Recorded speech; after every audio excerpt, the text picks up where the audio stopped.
Champak one में पीलू नाम की चिड़िया रहती थी, जिसका एक बेटा था। उसका नाम गोलू था।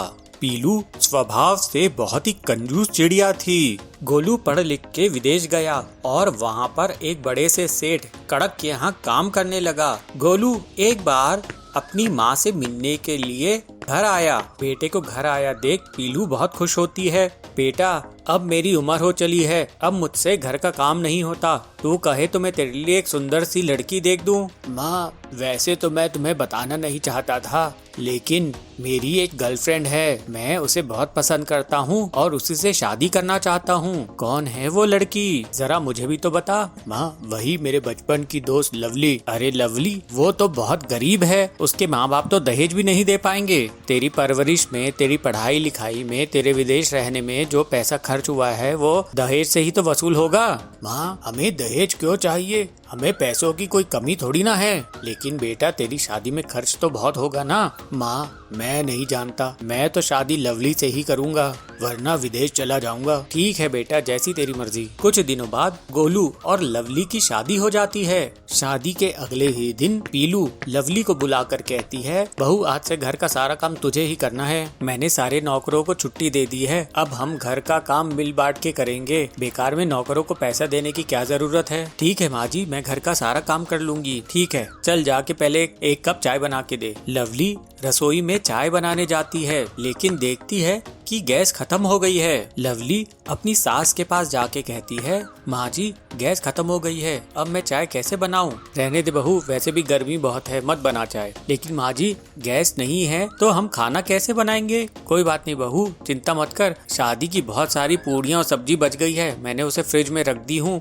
हम वही खाएंगे। हफ्ते भर तो वो चलेगी ही। अपनी सास की कंजूसी देखकर लवली हक्का बक्का रह जाती है। लवली अपने पति के पास जाती है, गोलू, तुम्हारी माँ कितनी ज्यादा कंजूस है, भगवान ही बचाए ऐसी सास से। मैंने अपनी पूरी जिंदगी में ऐसी कंजूस औरत नहीं देखी। क्यों, क्या हो गया? तुम्हारी माँ ने शादी की बची हुई सब्जी और पूड़ियाँ फ्रिज में रख दी हैं और उन्हें एक हफ्ते तक खाने के लिए कह रही हैं। ये सब मुझसे नहीं होगा, तुम जाओ और अपनी माँ को समझाओ। ये सुनकर गोलू को गुस्सा आ जाता है और वो अपनी माँ के पास जाता है। माँ, अगर गैस खत्म हो गई है तो मैं नया सिलेंडर ले आता हूँ। बासी खाना खाने की क्या जरूरत है? हमारी तबीयत खराब हो जाएगी, पेट खराब हो जाएगा। तुम्हारी उम्र तो देखो। अरे बेटा, शादी में इतना पैसा खर्च हुआ है, गैस सिलेंडर लाके और पैसा क्यों खर्च करना? जब घर में खाना है तो घर का खाना खाना चाहिए, उसमें क्या बुराई है? पर माँ, वो बासी खाना है। अरे, मैं कोई जबरदस्ती थोड़ी ना कर रही हूँ तुम लोगों से। तुम्हारा मन है तो तुम लोग बाहर खाना खा लो, लेकिन याद रखना उसमें भी बहुत पैसे खर्च होंगे। ऐसे अनाज फेंकने से क्या फायदा? मैं तो बस बहू को समझा रही थी। अगर तुम लोगों को मेरी बात समझ नहीं आती है तो तुम लोग के जो मन में आए करो। पीलू की जिद के आगे बेटे और बहू को झुकना पड़ता है और वे लोग बासी खाना खाते हैं। बासी खाना खाकर लवली की तबीयत खराब हो ही जाती है, उसे उल्टियाँ होने लगती है। गोलू डॉक्टर को बुलाने के लिए निकलने ही वाला होता है। अरे बेटा, डॉक्टर को बुलाने की क्या जरूरत है, लगता है बहू माँ बनने वाली है। गोलू फिर से गुस्सा हो जाता है और अपनी माँ से कहता है, माँ, तुम क्या बात कर रही हो? मैं तो डॉक्टर को बुला के ही रहूंगा। अब मैं तुम्हारी एक नहीं सुनूंगा। तुम्हारी कंजूसी के कारण लवली की जान पे बनाई है, अब तुम्हारी कंजूसी नहीं चलेगी। गोलू बुलबुल डॉक्टर को घर लेके आता है। बुलबुल डॉक्टर लवली का चेकअप करता है और कहता है, गोलू जी, आपकी पत्नी को फूड पॉइजनिंग हुई है। अगर ज्यादा देरी होती तो इनकी जान भी जा सकती थी। गोलू अपनी माँ से कहता है, देखा माँ, मैं कहता था ना, तुम्हारी कंजूसी के कारण लवली की जान पे बन आएगी। अगर समय रहते डॉक्टर साहब नहीं आते तो क्या होता, जरा सोचो। ये सुनकर पीलू शर्मिंदा होती है और अपनी बहू से माफी मांगती है। बहू, मुझे माफ कर दे, मेरी कंजूसी के कारण तेरी जान पे बनाई। नहीं माँ जी, आप माफी नहीं मांगिए, लेकिन वादा कीजिए कि अब से जो जरूरी होगा उस पे खर्च जरूर करेंगी, अब कंजूसी नहीं करेंगी। ऐसा सुनकर पीलू खुश हो जाती है और अपनी बहू को गले लगाती है। अपने बच्चे और बहू के साथ सही व्यवहार करती है, कंजूसी छोड़ देती है। गोलू अपनी माँ और पत्नी को लेकर विदेश चला जाता है। अब वो खुशी खुशी रहते हैं।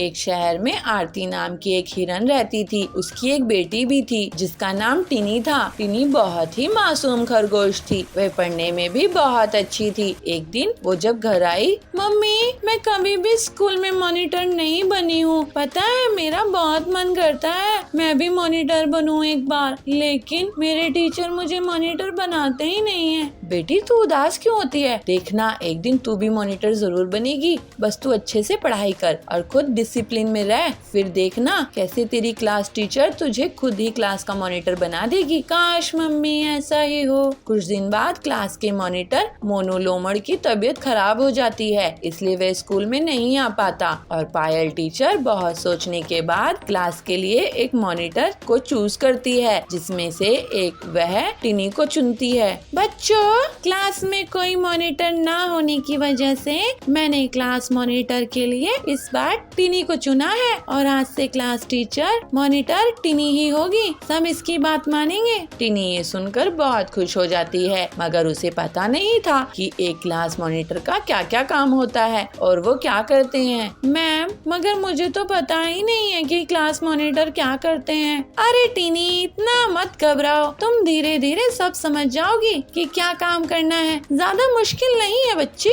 मैं तुम्हें समझा दूंगी। ठीक है मैम। टिनी को मॉनिटर बने 2 दिन हो गए थे, मगर उसे अभी तक पता ही नहीं था कि उसे क्या करना है। तभी एक दिन टिनी की टीचर पायल मैम टिनी से कहती हैं, सुनो टिनी तुम यहाँ पर खड़े हो जाओ, मैं थोड़ी देर के लिए बाहर जा रही हूँ। तब तक तुम क्लास का ध्यान रखना और देखना कि कोई बच्चा शोर ना मचाए और शैतानी ना करे। ठीक है मैम। पायल मैडम चली जाती हैं। इनके जाते ही बच्चे यहाँ से वहाँ शोर शराबा करने लगते हैं और उनका शोर क्लास के बाहर तक जाने लगता है। टिनी के मना करने पर भी उसकी कोई नहीं सुनता। थोड़ी देर में टीचर आ जाती हैं और ये सब देख टिनी से कहती हैं, ये सब क्या है टिनी, इतना शोर क्यों मचा रखा है तुमने और इन बच्चों को तुम चुप क्यों नहीं करवा रही? मैडम मैंने तो इन्हें बहुत समझाया मगर ये मेरी एक भी नहीं सुन रहे। अच्छा ऐसी बात है तो बेटा अब से जब मैं कमरे से बाहर जाऊंगी तो तुम शैतानी करने वाले बच्चे का नाम ब्लैक बोर्ड पर लिख देना, फिर मैं आकर उन्हें पनिशमेंट दूंगी। जी ठीक है मैम।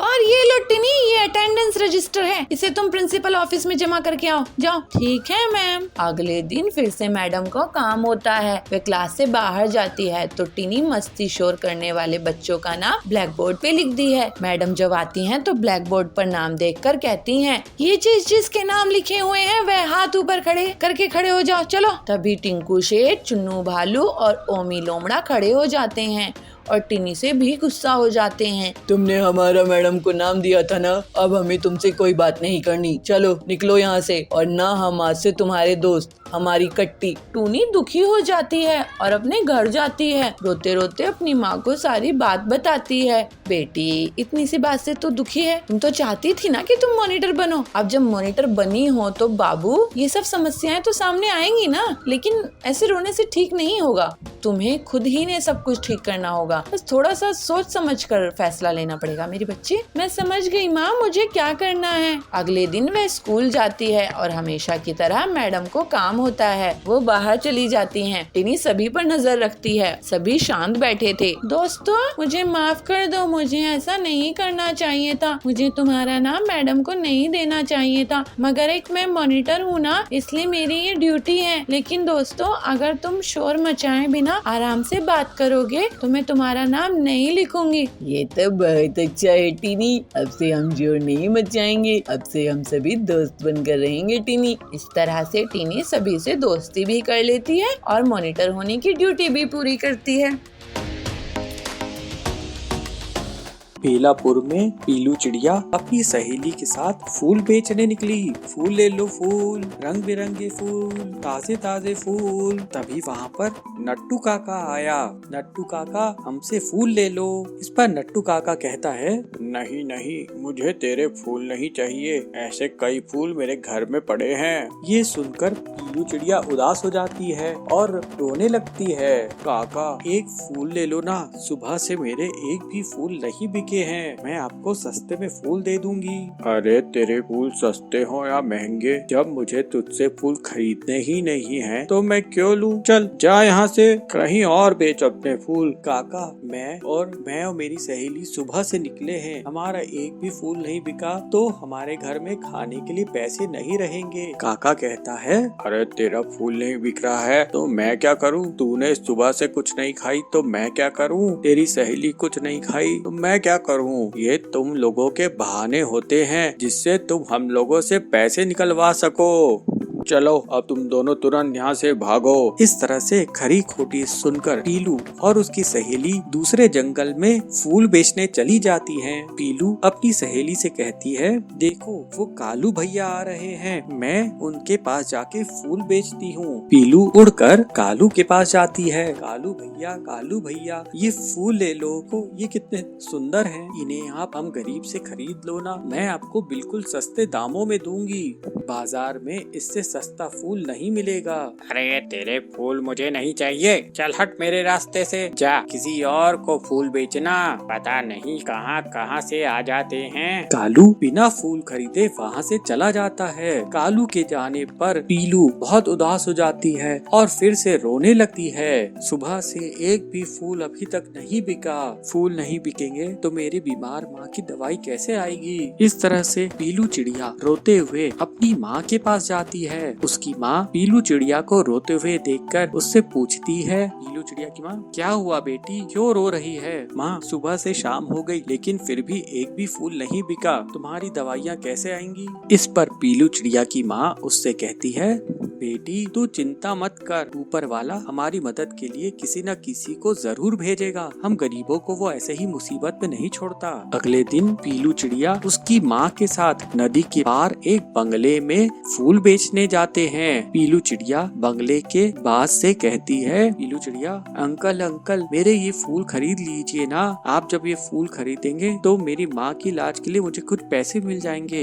तभी पीलू चिड़िया की माँ बेहोश होके गिर जाती है। बास उससे पूछता है, अरे ये क्या हुआ? पीलू चिड़िया कहती है, अंकल सुबह से मेरी माँ ने कुछ नहीं खाई, हमारे पास पैसे नहीं हैं, इसलिए ये बेहोश हो गई हैं। क्योंकि हमारे फूल नहीं बिके हैं इसलिए मेरे पास माँ की दवाई के लिए पैसे नहीं हैं। वो बाज पीलू चिड़िया पे दया करता है और अपने पास से 1000 रुपए का नोट निकालकर पीलू चिड़िया को देता है। इस पर पीलू कहती है, नहीं अंकल, हम गरीब जरूर हैं लेकिन हम मेहनत करके खाते हैं, आप मुझसे ये फूल खरीद लीजिए, उसके बदले में आप मुझे पैसे दीजिएगा। बाज पीलू चिड़िया के सारे फूल खरीद लेता है और पीलू चिड़िया की ईमानदारी देखकर पीलू और उसकी माँ को अपने घर में जगह देता है। इस तरह से पीलू चिड़िया की ईमानदारी उसके और उसकी माँ के काम आती है।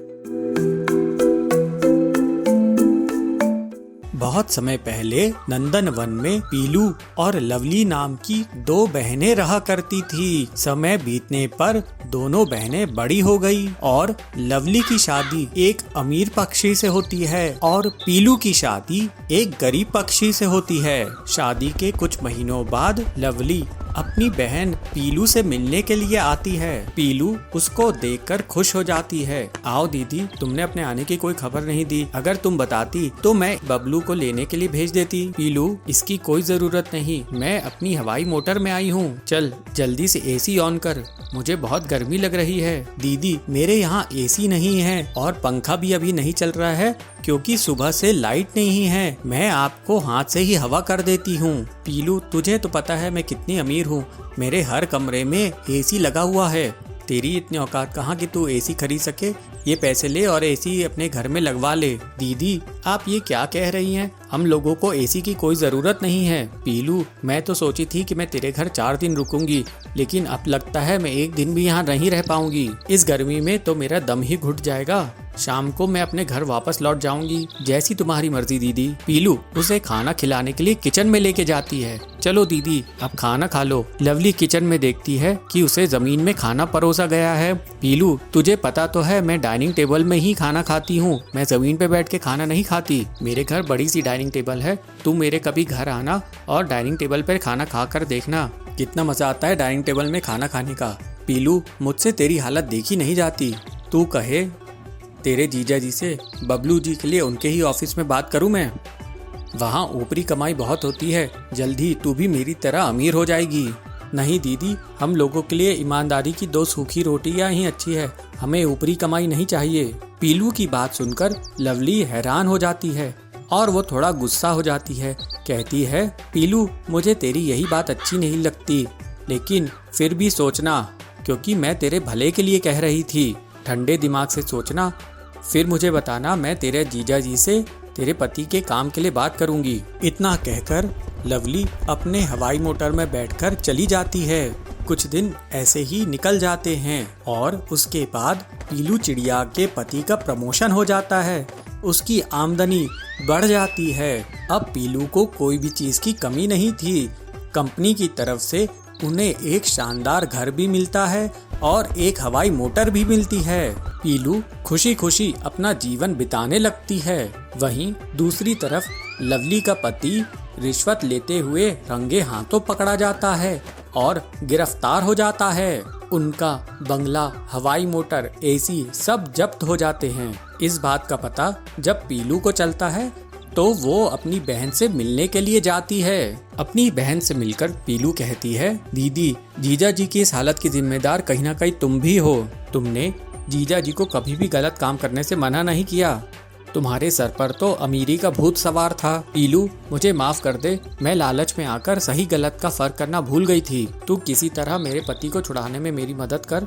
दीदी आप चिंता मत करो, मैं अपने पति से जीजा जी को छुड़वाने में मदद करूंगी।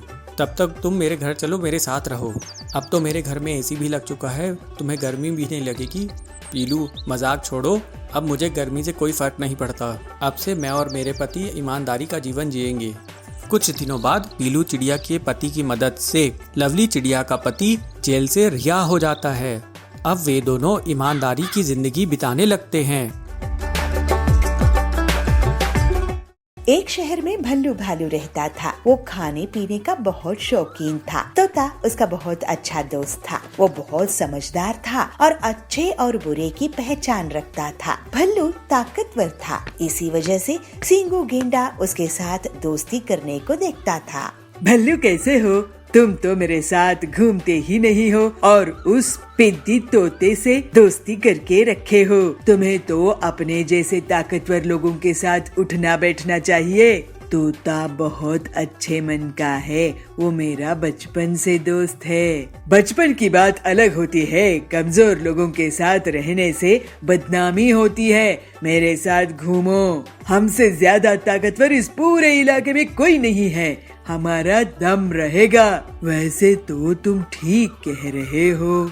और इस तरह से भल्लू सींगू की चाल में फंस जाता है। अब हर दिन उसी से मिलता था और उसकी ताकत के घमंड में वो भी घमंडी हो जाता है। अब भल्लू तोता से नहीं मिलता था और पूरे इलाके में सींगू के साथ ताकत के घमंड दिखाते हुए घूमता रहता था। एक दिन तोता उसके पास आकर कहता है, भल्लू सींगू की संगत छोड़ दो, तुम गंदे बनते जा रहे हो। तोता तुम छोटे हो, तुम ताकत का प्रभाव नहीं समझोगे। तुम्हारी मर्जी। भल्लू पास में ही मगरू रहता है, उसको मछलियों की दुकान है। वो मुझसे मछलियों का पैसा मांग रहा है। चलो हम चलकर उसको सबक सिखाते हैं, उसकी पूरी मछलियाँ चुरा लेते हैं। तुम्हें उसने परेशान किया, अब तो हमें उसे सबक सिखाना ही चाहिए। भल्लू और सींगू मगरू के घर जाते हैं। मगरू उस समय नहीं था। भल्लू तुम मछलियाँ चुराओ, मैं बाहर नजर रखता हूँ, कोई आएगा तो मैं तुम्हें आवाज दे दूंगा। और भल्लू मछलियाँ चुराने में लग जाता है। तभी वहाँ पर मगरू आ जाता है। मगरू को देखकर सींगू वहाँ से भाग जाता है। मगरू भल्लू को चोरी करता देखकर गुस्से में आ जाता है और वो मछली पकड़ने का जाल फेंक कर भल्लू को पकड़ लेता है। सींगू बचाओ, कहाँ हो? तुम्हारा दोस्त सींगू भाग गया है। भल्लू की बहुत पिटाई हो जाती है। तोता को जब पता चलता है तो वो वहाँ आ जाता है और भल्लू को मगरू से माफी मांगने के लिए कहता है। मुझे माफ कर दो मगरू भाई, मैं ताकत और बुरी संगत में बहक गया था। अगर तोता तुम्हारे लिए नहीं आता भल्लू तो तुम जेल में होते। मुझे माफ कर दो तोता भाई, तुम मेरे सच्चे दोस्त हो। मुझे बुरी संगत में रहने का नुकसान भुगतना पड़ा। बुरे लोग तो सिर्फ मुसीबत में ही फंसा सकते हैं। भल्लू अब से किसी बुरी संगत में नहीं रहता था। वो अब अपने ताकतवर होने का घमंड भी नहीं करता था और ये बात समझ गया था कि दोस्ती अच्छे लोगों से करनी चाहिए। बुरे लोग मुसीबत होते हैं। मगरू और रिंकू एक शहर में रहते थे। दोनों एक दूसरे के बहुत बड़े दुश्मन थे। मगरू को अपनी स्विमिंग की काबिलियत में बहुत घमंड था और रिंकू खरगोश को अपने भागने की काबिलियत पर। उनकी दुश्मनी का फायदा उठाने की फिराक में बहुत से जानवर रहते थे और उन्हें एक दूसरे के खिलाफ भड़काते थे। लेकिन तोता ऐसा था जो उन दोनों का दोस्त था। मगरू, मेरे ख्याल से तुम्हें और रिंकू को दोस्ती कर लेनी चाहिए। आखिर तुम दोनों बेवजह एक दूसरे के दुश्मन बने हुए हो। तो मगरू कहता है, ये बात तुम रिंकू को समझाओ तोता, वो बहुत घमंडी है और मेरे बारे में बहुत बुरा बोलता है कि मुझसे बहुत बदबू आती है और ना जाने क्या क्या। मैं रिंकू से बात करूंगा, लेकिन ये जान लो कि तुम दोनों को बाकी जानवर भड़काते हैं। फिर तोता रिंकू के पास जाता है। रिंकू, तुम और मगरू मेरे अच्छे दोस्त हो, इसलिए कह रहा हूँ दूसरों की बातों में मत आया करो और दोस्ती कर लो। मगरू मुझे नुकसान पहुँचाने के लिए तरकीब लगाता रहता है, मैं उससे दोस्ती नहीं कर सकता हूँ। दोनों तोता की बात नहीं मानते हैं। तोता दुखी हो जाता है और एक दिन वो बीमार पड़ जाता है। उससे मिलने के लिए मगरू और रिंकू आते हैं। मगरू, रिंकू, मेरे पास ज्यादा समय नहीं है। मुझे एक खास जड़ी बूटी की जरूरत है, लेकिन वो नदी के पार मैदान के अंदर मिलेगी। अगर मुझे वो दवाई नहीं मिली तो मैं खत्म हो जाऊंगा। ये सुनकर मगरू और रिंकू दोनों दुखी हो जाते हैं। मैं तुम्हारे लिए नदी पार करूंगा दोस्त, मैं स्विमिंग में बहुत माहिर हूँ। तो रिंकू कहता है, मैं तुम्हारे लिए जमीन के अंदर से जड़ी बूटी की दवाई निकाल लूंगा, मुझे गाजर निकालने की आदत है। और दोनों दवाई की तलाश में निकल पड़ते हैं। लेकिन जैसे ही रिंकू नदी के किनारे पहुंचता है तो देखता है कि नदी का पुल टूटा हुआ है। अरे, अब मैं कैसे नदी पार करूंगा? वहीं मगरू तुरंत नदी में डाइव मारकर नदी पार करने लगता है। तुम किसी काम के नहीं हो रिंकू। रिंकू बहुत मुश्किल से पुल की लकड़ी के सहारे डूबते डूबते बचता है और नदी पार करता है। नदी पार करने के बाद मगरू मिट्टी खोदने लगता है, लेकिन मिट्टी उसकी आंख में, नाक में घुस जाती है और उसके नुकीले पंजों से जड़ी बूटी को भी नुकसान होने लगता है। तुम्हारी मूर्खता के कारण जड़ी बूटी खराब हो रही है मगरू। फिर रिंकू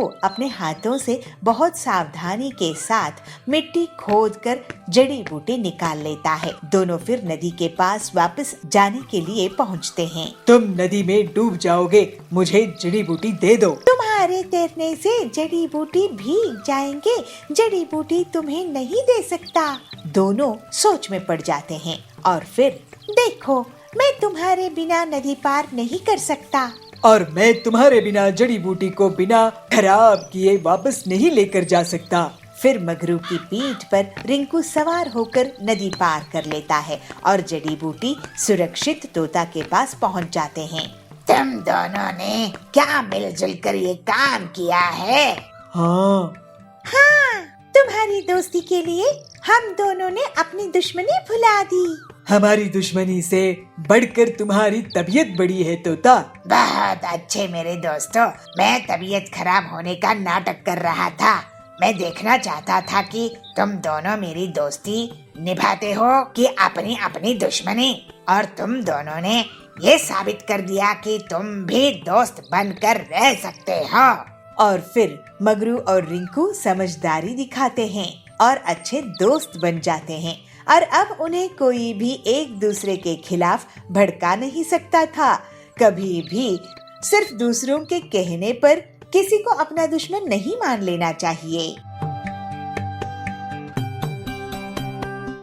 भागलपुर गांव में पति पत्नी पीलू और बबलू किसानी करते थे। वो लोग बहुत ईमानदार थे और कम आमदनी में भी गुजर बसर कर रहे थे। बबलू खेत में पुराने कुएं से पानी निकालता था और पूरे खेत में सिंचाई करता था, लेकिन खेत में मेहनत करने के बाद भी उनके खेत में फसल नहीं होती थी। वो लोग बहुत तरह की फसल उगाने की कोशिश करते हैं, लेकिन एक भी फसल नहीं उगती है। सुनिए जी, खेत में कोई भी फसल नहीं उगती है। हमारे ऊपर बहुत कर्ज है, लोग पैसे मांगने आते रहते हैं। मैं सोच रही थी कि मैं कहीं पर मजदूरी करने लगती हूँ, क्या किसी के घर में काम करने लगती हूँ। कम से कम घर में खाना खाने लायक पैसा तो आएगा। इस खेत में कितनी ही काम करो, बेकार है। अरे नहीं पीलू, मैं इस खेत को नहीं छोड़ सकता हूँ। मेरे दादाजी ने और मेरे पिताजी ने ये खेत मुझे दिए हैं। मैं इस खेत में अगर किसानी बंद कर दूंगा तो अपने पूर्वजों को क्या मुँह दिखाऊंगा। और वैसे भी मैं एक किसान हूँ, ऐसे मजदूरी नहीं कर सकता।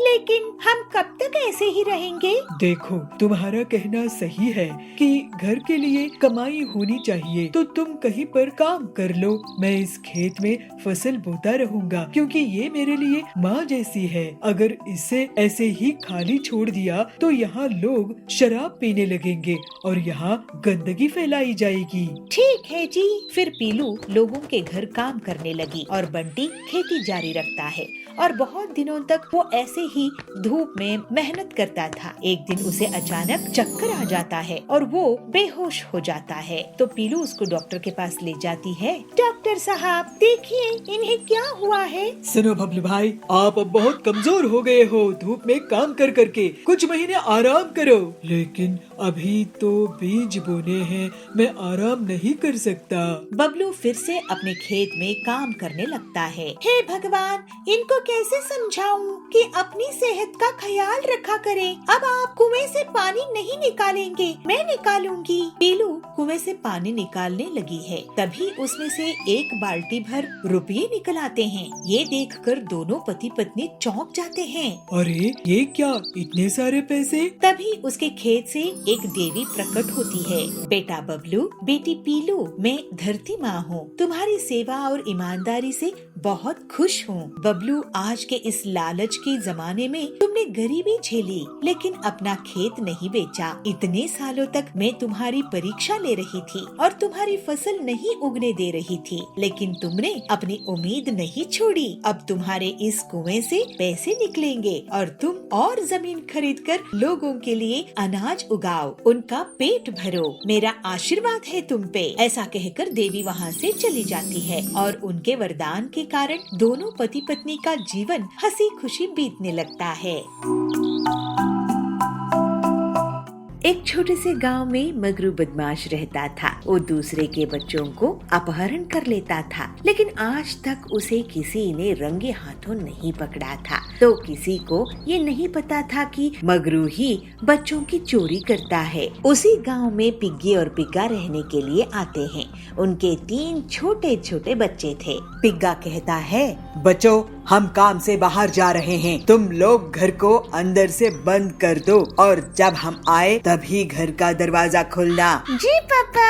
ऐसा कहकर वो और उसकी पत्नी चले जाते हैं और ये देखकर मगरू सोचता है, वाह, इतने सुंदर बच्चे, इन्हें चुराने में मजा आएगा। और मगरू उनके घर जाता है और दरवाजे पर खटखटाता है, लेकिन कोई दरवाजा नहीं खोलता है। एक बच्चा ऊपर खिड़की से उसे देख लेता है। अरे, कोई दरवाजा नहीं खोल रहा है, मैं बहुत देर रुक नहीं सकता, अगली बार पूरी प्लानिंग के साथ आऊंगा। और वो वहाँ से चला जाता है। जब पिग्गा और पिग्गी वापस आते हैं तो पापा, मगरमच्छ अंकल दरवाजा खटखटा रहे थे, हमने दरवाजा नहीं खोला। लेकिन कम से कम ये पूछ लेना कि आप कौन हैं, इससे पता चल जाएगा कि वो किस काम से आए थे। और अगले दिन भी दोनों पति पत्नी अपने बच्चों को घर में छोड़कर उनसे घर को अंदर से बंद करने के लिए कहकर चले गए। दूर से मगरू ये देख रहा था और थोड़ी ही देर में वो उनके घर जाता है। बच्चों, दरवाजा खोलो, मैं मैं दूध वाला हूँ, मैं दूध बेचता हूँ। लेकिन मम्मी पापा नहीं है, आप शाम में आना। मुझे तुम्हारे मम्मी पापा ने ही भेजा है तुम्हें दूध देने के लिए, दरवाजा खोलो। लेकिन बच्चे समझ नहीं पाते हैं कि क्या करें। सॉरी अंकल, हम दरवाजा नहीं खोल सकते। मम्मी पापा सिखाए हैं कि किसी भी अनजान व्यक्ति से कुछ खाने की चीज नहीं लेनी चाहिए। उनकी बात सुनकर मगरू बहुत गुस्सा करता है, लेकिन दूर से पिग्गी और पिग्गा आते दिखते हैं तो वो तुरंत वहाँ से भाग जाता है। फिर बच्चे पूरी बात अपने मम्मी पापा को बताते हैं। लगता है वो बच्चा चोर ही है, अब से हमें सावधान रहना होगा। इधर मगरू बहुत गुस्से में रहता है, उसे अब सावधान रहना होगा। मैं तो बच्चों को चुरा कर ही रहूंगा, चाहे जो हो जाए। और अगले दिन मगरू पिग्गी और पिग्गा के जाने के बाद उनके घर जाता है और गुस्से में दरवाजा तोड़ देता है और वो तीनों बच्चों को उठाकर भागने लगता है। लेकिन उसे नहीं पता था कि थोड़ी ही दूर में पिग्गी और पिग्गा उसका इंस्पेक्टर सींगा गेंडे के साथ इंतजार कर रहे थे। वो रहा बच्चा चोर मगरू। अब इसकी खैर नहीं। और सींगा तुरंत मगरू के सामने आ जाता है और उसके कांस्टेबल्स उसको घेर लेते हैं। बच्चों को छोड़ दो मगरू, तुम रंगे हाथों बच्चा चोरी करते पकड़े गए हो।